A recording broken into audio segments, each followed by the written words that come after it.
You, John Fitzgerald Kennedy, do solemnly swear I, John Fitzgerald Kennedy, do solemnly swear that you will faithfully execute the office of President of the United States that I will faithfully execute the office of President of the United States and will, to the best of your ability, and will, to the best of my ability, preserve, protect, and defend the Constitution of the United States. preserve, protect, and defend the Constitution of the United States. So help you God. So help me God.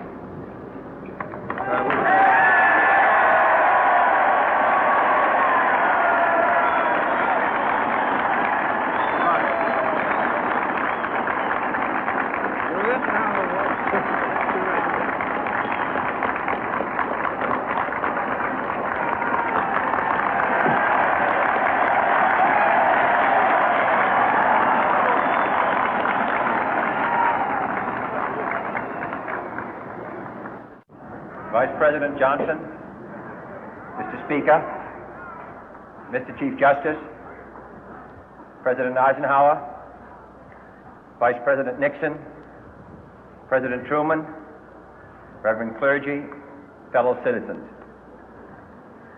We observe today not a victory of party, but a celebration of freedom, symbolizing an end as well as a beginning, signifying renewal as well as change.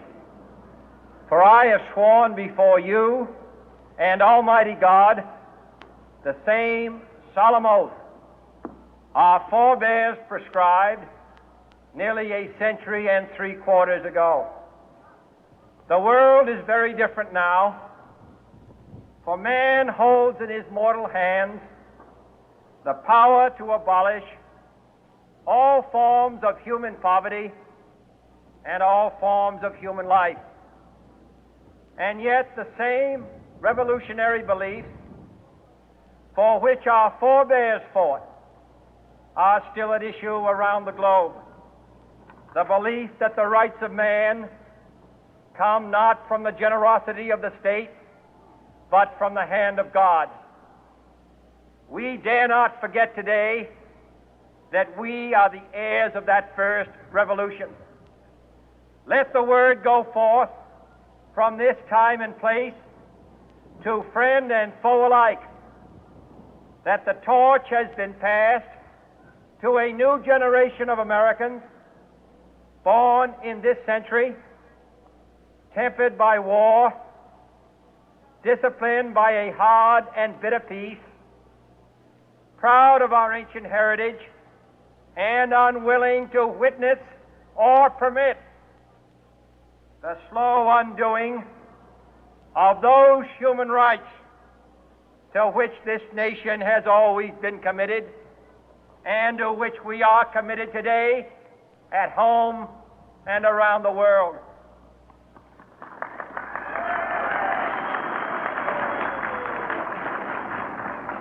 Let every nation know, whether it wishes us well or ill, that we shall pay any price, bear any burden, meet any hardship, support any friend, oppose any foe to assure the survival and the success of liberty.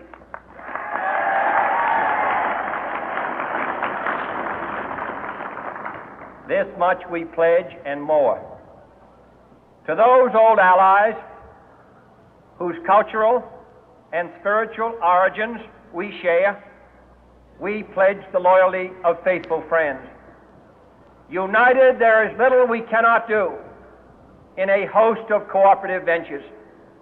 Divided, there is little we can do, for we dare not meet a powerful challenge at odds and split asunder. To those new states whom we welcome to the ranks of the free, we pledge our word that one form of colonial control shall not have passed away, merely to be replaced by a far more iron tyranny. We shall not always expect to find them supporting our view, but we shall always hope to find them strongly supporting their own freedom, and to remember that in the past, those who foolishly sought power by riding the back of the tiger ended up inside.